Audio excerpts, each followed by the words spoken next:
Ahoj guys. Ahoj lidi, vítám vás u dnešního Q&A vlogu. Jdu vám tady představit lidi, takže jdeme na to. Takže já jsem Sarina a dneska budu odpovídat na vaše otázky, takže jdeme na to. Tak já jsem Beriska. A toto je...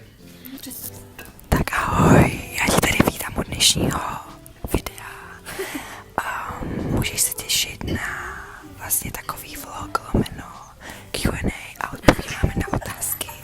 A jdeme si to hlavně tady všichni spolu užít. A jak se jmenuješ? A jmenuju se...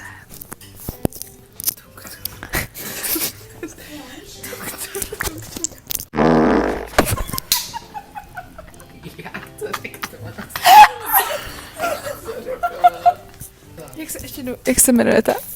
Ne, já to řeknu. A jmenuju se... Ale vy jste řekli přezdívky. Jo? Já řekla Beris a já jsem prostě Lukisis. To je tady tohle. To je ta parta, která vás bude provázet dnešním vlogem a vlastně všichni tančíme ve... Teda... V D Company.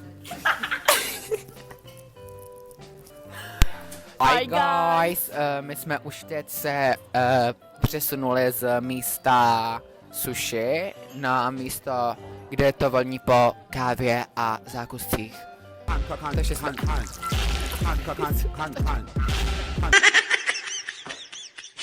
Když tady tak porozhlednem, tak teď na mě čumí, teď na mě čumí. Tomáši, teď na mě čumí nějaká mileniálka s Bobem a prostě z highlights. Ale tam je prostě... No nachází se tady jenom mileniálové a drag queens a Beris, ale Beris je mileniálka. Zinganzang... Je to Zinganzang.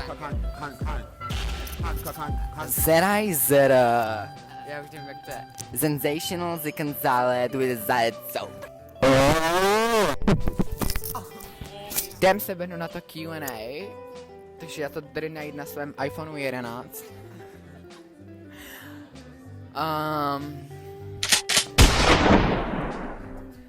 Pičus. Tam jsem dával link, kde můžete psát, Luka, oni tě neslyší, jo? Tam jste psali link, kde jste mohli psát otázky a... We got our matchas!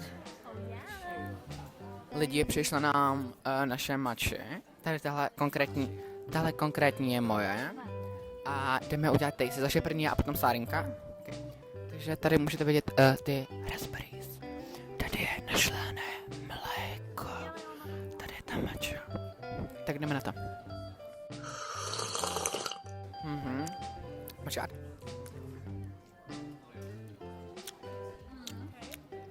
Naozaj.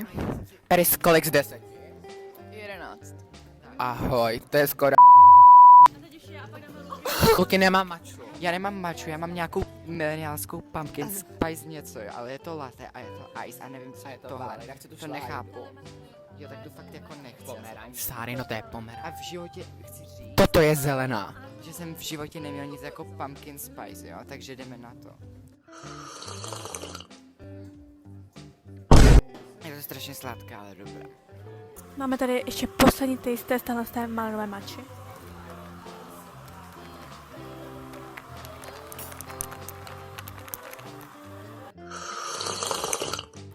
Miluju to. Dávám tomu 12 z 10.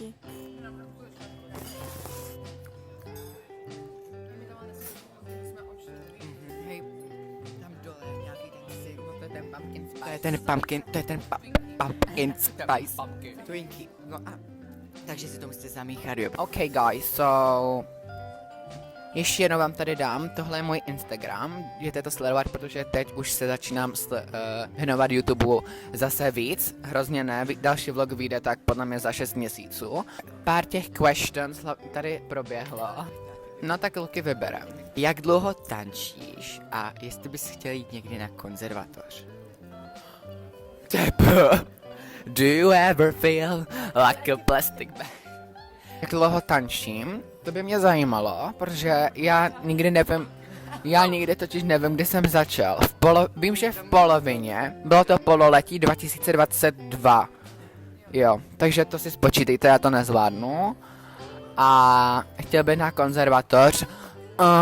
Ne, jenom za prvé, protože bych musel jít na Intr a musel bych asi na Janáčkovou konzervatoř v Ostravě a jako baví mě tančení, to jo, ale konzervatoř asi není úplně, co bych chtěl studovat. Tak, takže teď třeba Sarina. Já jenom chci říct, že jsem neřekl, kolik to je z 10, ale teď je to fakt jako brutálně dobré, takže tomu dávám 15 z 10, jo. A já teď předávám mikrofon Sárině Švidrchové. Takže jak dlouho tančím? Má takovou dřevnici. Já úplně nevím, ale myslím si, že to bude už tento rok tak 10 let, protože jsem začala ve svých 6 letech a tento rok už bude 16, takže...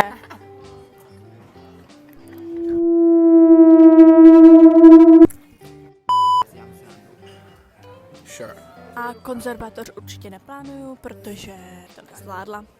Sárina je chytrý a děláte si kurvu. Je chytrý a velice skvělý tanečník a já ji podporuju a dal jsem si srandu, ale fakt je šikovná. A teď bychom měli předat mikrofon Beris, neboli mileniálce.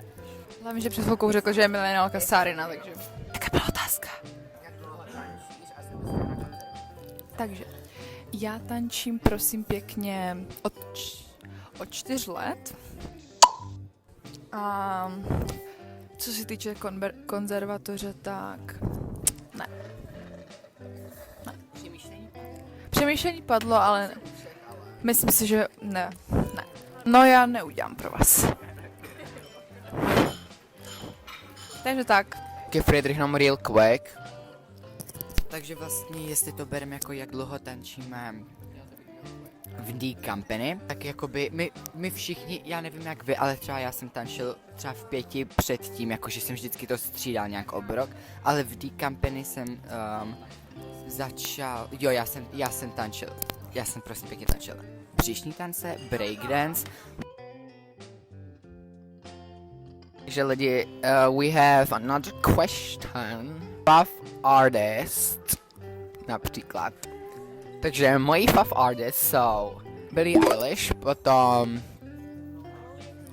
Adela, vole, to je také těžké, Tate McRae taky určitě, Olivia Rodrigo, a to je asi všechno, no. Já poslouchám prostě white girl pop. Teď Luky Friedrich. No, já neposlouchám jako lidi, já spíš poslouchám jako prostě písničky, co se mi zrovna líbí, jo. Tak ale jako já to medu tak jako, že koho nejradši poslouchám, ale koho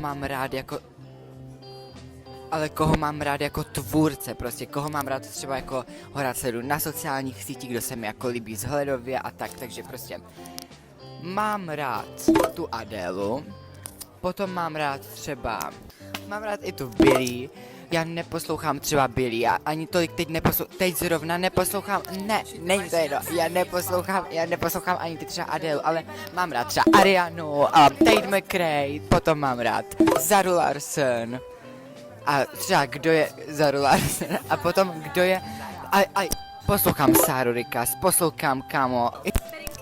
Tak, já toho taky poslouchám hodně. Sofiana a Bena, jo, ty jako poslouchám celkem dost. Sofiana a Bena. No to teda znám, třeba křestíš, když tančíš. Já mám toho taky ráda hodně. Takže já mám nejradši asi Weekenda, pak mám ráda Drakea, pak mám ráda Bena a Sofiana, jsem tam toho Kalina někdy, Sáru Rikas mám ráda, pak mám ráda Billie Eilish, tu teda moc upřímně nemusím. To je tak všechno podle mě, já nevím. Ale taky tak jako od všeho všechno. Když se mi ta písnička líbí, tak to mám ráda. Takže já opravdu ráda provozuju Bena a Sofiana, to asi jako nejvíc poslouchám. To je jako celkem real. Potom toho Drakea taky jako občas. Do víkenda moc jako nemusím, ale jako nevadí mi, takže jako některé písničky jako mám ráda. Billie Eilish nesnáším. Ne jakože nesnáším, ale jakože prostě je to moc deep. A třeba Zara ne, jak se to vyslovuje? To je jedno, známe se. Okay, so, už jsme pryč z coffee, ano, z kavárny. Další question, co tam byla, tak bylo Sarino! Tak byly fast obchody. Já jdu! Moje oblíbené obchody jsou hlavně sekáče, v poslední době, tam chodím nejvíc. A jestli ne sekáč, tak asi Bershka, Pull&Bear a někdy New Yorker. Nám se taky dá něco ulovit. Já provozuji Zaru hodně, to je fakt jako asi obchod, který mi fakt jako nejvíc sedí. Sice jako cenově je to hodně jako náročný pro tu peněženku, ale... Jo, tak jako já ji nevytahuji většinou, ale tak chápeme se. Potom hodně jsem se teď oblíbila třeba H&M-ko, jako dříve jsem ho měla ráda, když jsem byla jako malička, a teď třeba před 2 lety mi nic nesedělo, ale teď mi sedí zase hodně věcí s tama. Tomáši! Tak, potom mám hodně ráda Stradivarius, tam jsou fakt úžasné kousky, takže ten moc doporučuju. Potom ještě Bershku. Mám teda asi nejradši Bershku, Zaru a Stradivarius. Bershku jsem kdysi nenáviděla, ale teď za poslední 2 roky ji mám fakt ráda. Zaru mám strašně ráda a Stradivarius mám asi nejradši, tam mám nejvíc věcí mám se stama. Protože mi tam nejlíp sedí. A H&M mám ráda, ale nikdy tam na sebe nic nenajdu, takže vlastně nemám. Takže já mám zase komplikovanou odpověď. Ale já to teď jako aktuálně provozuju tak, že... No prostě já to provozuju tak, že já vždycky třeba objevím nějakou stránku nebo nějaký jako obchod třeba z Ameriky.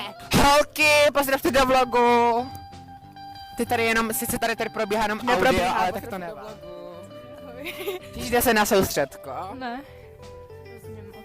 Tak jo, tak děkujem. Tak komplikovaná odpověď je vlastně je to, že já vždycky jako objevím nějaký obchůdek nebo nějaký kousek někde a tam asi vždycky koupím třeba jeden kus oblečení. A mám to fakt z toho strašně moc, ale dříve jsem nejradši nakupoval. Co meleš? No, dřív jsem nejradši jako kupoval, tady mám tanční centrum, tak můžu ukázat. A já budu říkat, že nejradši jsem měl Bershku, Zaru, třeba Pull&Bear a H&M-ko. A House, ještě House jsem měl hodně rád, no. Mám dost věcí a to je moje odpověď. Takže tady máme naše dvojčátka. Počkej, tak, tady tohle je Nicky Bobby. Takže můj fav artist je, můžu to jako Travis Scott, nebo ne? Počkej, koho provozuje? Provozuje Travise Kolobišku. Tak jo, a teď je Olík, tak se nám představ a řekni koho posloucháš, koho provozuješ. Já jsem Olík a já provozuju Bena, Kristova a potom Sofiana a ještě tady potom víkenda jsem provozoval, ale bohužel už tak moc. Už ne, a Sáru Rikaz neprovozujem. To taky vlastně. A oblíbená písnička. Jiné plemena. Dobře, tak jo. Julenko. Ty jsi chtěla potřebovat do toho vlogu? Hello. A to je no, my tady třeba řešíme, kdo je tvůj oblíbený zpěvačka, tak se bys nám řekla. Tak Billie Eilish. Ne, počkej, ještě někdo třeba? Počkej. Já jsem zapomněla teďka všechny zpěváky, které poslouchám se mnou. To je stres před kamerou. Přesně.